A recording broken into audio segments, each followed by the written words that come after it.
Kidney stone का treatment करने से पहले आपको आपका किडनी स्टोन कौन से टाइप का है ये जानना ज़रूरी रहता है। इसके अलावा किडनी स्टोन के एक्यूट स्टेज में, यानी कि जब आपको दर्द हो रहा होता है तो हमें दर्द के ऊपर ही काम करना पड़ता है, और जब ये दर्द आपका कम हो जाएगा तब हमें आगे चल के दवाइयाँ, डाइट, सर्जरी इनके बारे में बात करना सही रहता है। तो आज की वीडियो में जानते हैं किडनी स्टोन के ट्रीटमेंट के बारे में।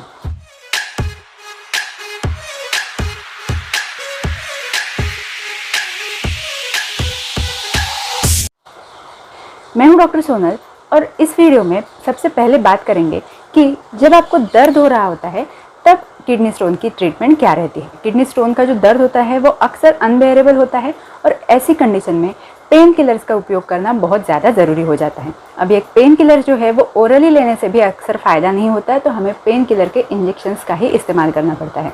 तो अगर आपको बहुत ज़्यादा दर्द हो रहा है किडनी स्टोन का, जो कि पीछे से लेके आगे की तरफ आता है, हमने पिछली वीडियो में इसके बारे में काफ़ी डिटेल में जानकारी दी है।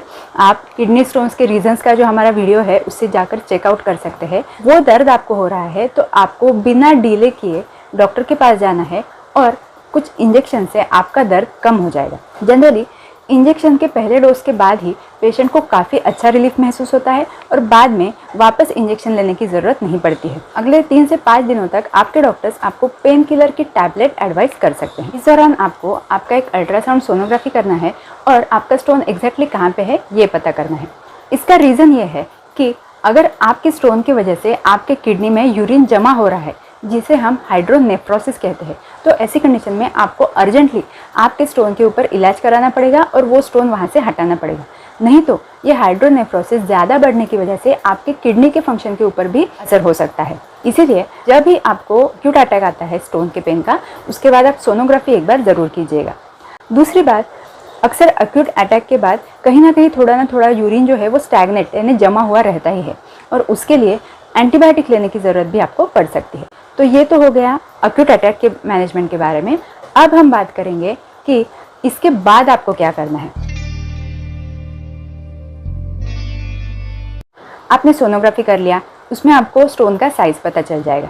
तो अगर आपका स्टोन 4 mm या उससे भी कम है तो ज़्यादा से ज़्यादा चांसेस ऐसे हैं कि ये स्टोन अपने आप आपके यूरिनरी ट्रैक्ट से निकल जाएगा, क्योंकि जैसा हमने पहले वीडियो में भी बोला था, जो हमारे यूरेटर्स होते हैं उनका डायमीटर लगभग 3 mm के आसपास होता है। 4 mm तक का जो स्टोन है वो अपने आप आपके यूरिनरी ट्रैक्ट से पास हो जाता है। 4 mm से बड़ा और 10 mm से छोटा अगर आपका स्टोन है तो वो पास होते वक्त आपको दर्द होने वाला है, और उसके लिए आपको ट्रीटमेंट लेना ज़रूरी है। अब ये ट्रीटमेंट आपको सर्जिकल फॉर्म में भी हो सकती है, या ESWL इसके फॉर्म में भी ये ट्रीटमेंट हो सकती है। ESWL में एक प्रकार के शॉक वेव्स उस स्टोन के ऊपर पास किए जाते हैं, और वो स्टोन ब्रेक करा के आपके शरीर से बाहर निकालते हैं। किडनी स्टोन्स के ऊपर आयुर्वेदिक दवाइयाँ भी काफ़ी अच्छे से काम करती है।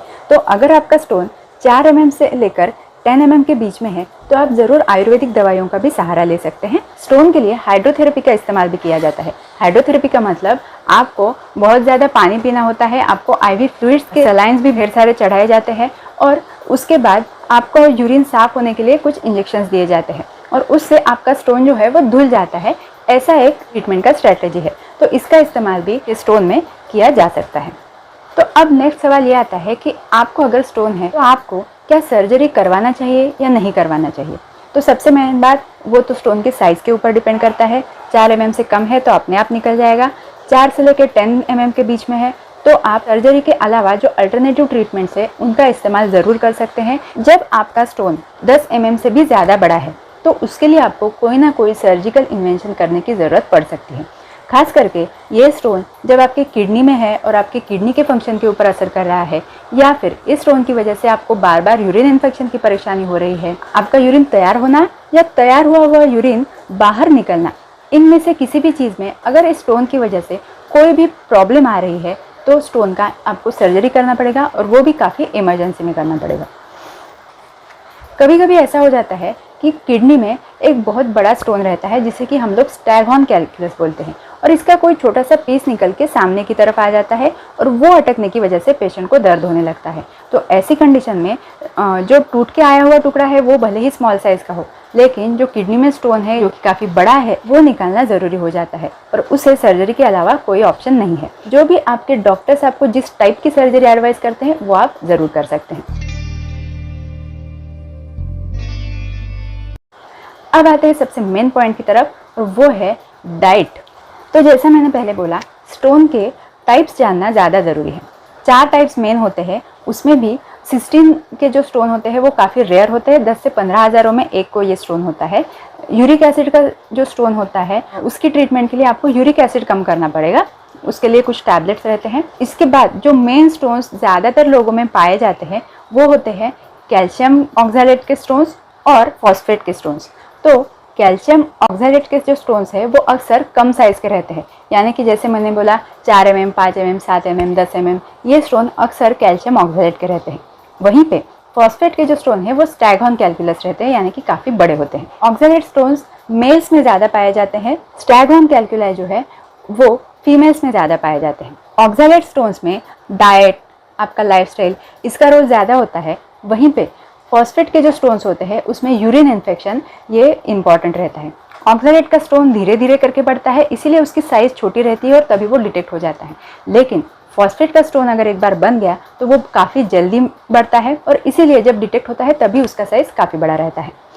अगर आपका यूरिन एसिडिक है, यानी कि उसका pH अगर 7 से कम है, तो उसमें कैल्शियम ऑक्सैलेट के स्टोन्स बनने का चांस ज़्यादा रहता है।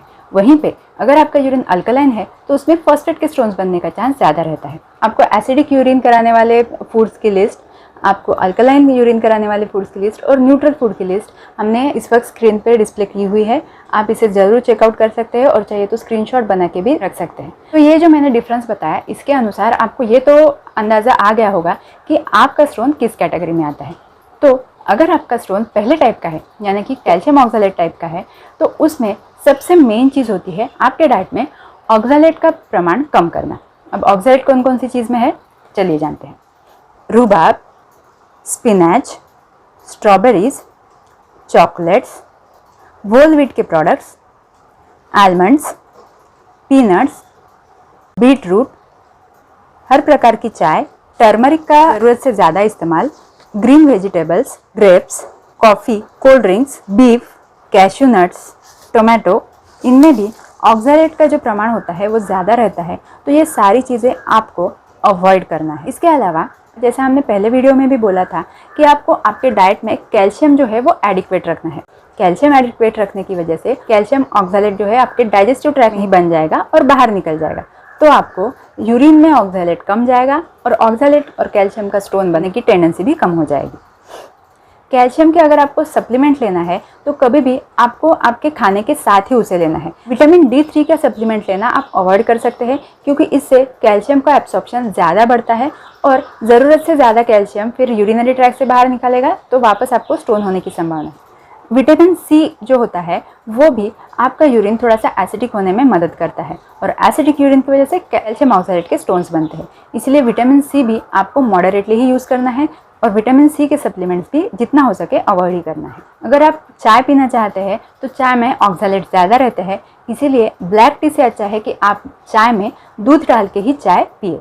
हाई प्रोटीन डाइट आपको अवॉइड करना है। मीट, फिश, पोल्ट्री, एग्स, चीज़, ये सब एनिमल जनरेटेड प्रोटीन्स होते हैं, इनकी वजह से यूरिन एसिडिक होने की संभावना रहती है और आपका स्टोन बढ़ने के चांसेस रहते हैं। तो इनको आपको अवॉइड करना है। जो अभी मैंने मेंशन नहीं किए हैं वो सारे वेजिटेबल्स, फ्रूट्स, इनका इस्तेमाल आप आपके डाइट में बहुत अच्छे से कर सकते हैं। जितना आप फ्रूट्स और वेजिटेबल्स आपके डाइट में रखेंगे उतना आपके लिए अच्छा रहेगा। आपके डाइट में सोडियम का प्रमाण रिस्ट्रिक्शन करना भी बहुत ज़्यादा ज़रूरी होता है। डैश डाइट जो कि हाइपरटेंशन की मैनेजमेंट में बोला गया था, उसका इस्तेमाल भी किडनी स्टोन के प्रिवेंशन के लिए कर सकते हैं। डैश डाइट मतलब क्या और वो कैसे करना है, इसके लिए हमारी एक बहुत ही डिटेल वीडियो बनाई हुई है। उसका लिंक मैं आपको डिस्क्रिप्शन में और एंड स्क्रीन पर ज़रूर दे दूँगी। ओमेगा 3 फैटी एसिड्स भी आपके कैल्शियम ऑक्सैलेट स्टोन से आपको प्रोटेक्शन दे सकते हैं। तो डाइट में इसेंशियल फैटी एसिड्स होना आपके लिए बहुत ज़्यादा ज़रूरी है। अब चलते हैं फॉस्फेट की स्टोन्स की तरफ। अगर फॉस्फेट का आपका स्टोन है तो आपको सबसे पहले यूरिन इन्फेक्शन प्रिवेंट करना है। बार बार होने वाले यूरिन इन्फेक्शन से आपको बचना है। एक्चुअली यूरिन इन्फेक्शन और स्टोन्स पे पूरा प्लेलिस्ट ही हमने बनाया हुआ है, तो आप वो सारे वीडियोस चेक कर सकते हैं, जिससे कि आपको बार बार होने वाले यूरिन इन्फेक्शन, किडनी स्टोन्स, इनमें काफ़ी हद तक रिलीफ मिल सकता है। अब कोई मेजर्स ऐसे जान लेते हैं जो कि आपका किडनी स्टोन चाहे जो भी टाइप का हो, ये मेजर्स आपको काम ही आने वाले हैं। उसमें सबसे पहला आता है फ्लूइड इनटेक। आपको पानी जो है वो ज़्यादा पीना है, सिर्फ पानी ही नहीं, लिक्विड आपको ज़्यादा लेना है। इसमें नारियल पानी आप ले सकते हैं, बार्ली वाटर ले सकते हैं। आपके खाने में अगर दाल आपको बनानी है, थोड़ी पतली दाल बना सकते हैं। सब्ज़ी भी ड्राई खाने से अच्छा थोड़ी ग्रेवी वाली सब्ज़ी आप बना सकते हैं, और उससे आपका फ्लूइड इनटेक जो है वो बढ़ता रहेगा। अब किडनी स्टोन में हमारा टारगेट ये होता है कि आपका जो यूरिन है दिन भर का 24 घंटे का जो आपका यूरिन है वो लगभग 2 लीटर के आसपास होना चाहिए। अब आपको 2 लीटर यूरिन के लिए ऑब्वियसली उससे ज़्यादा पानी पीना पड़ेगा, क्योंकि तभी आपका बॉडी रिहाइड्रेट होके 2 लीटर यूरिन बाहर भी निकलना है। आपको कम से कम 3 लीटर तक तो भी पानी ज़रूर पीना चाहिए। उसमें भी रात के वक्त में पानी पीना ये बहुत ज़्यादा ज़रूरी है। और रात के वक्त में आपको एक बार आपका ब्लैडर एम्प्टी भी करना है, यानी एक बार आपको पेशाब के लिए रात में उठना भी सही रहेगा। इससे आपका कैल्शियम का स्टोन हो या फॉस्फेट का स्टोन हो, दोनों स्टोन्स कम होने में आपको काफ़ी हद तक मदद मिल सकती है। तो ये तो हो गया स्टोन के डाइट के बारे में। अब आयुर्वेदा में किडनी स्टोन के लिए क्या इन्फॉर्मेशन आई है वो अगली वीडियो में जानते हैं। तब तक के लिए प्लीज़ चैनल को सब्सक्राइब कर दीजिएगा। Thank you so much.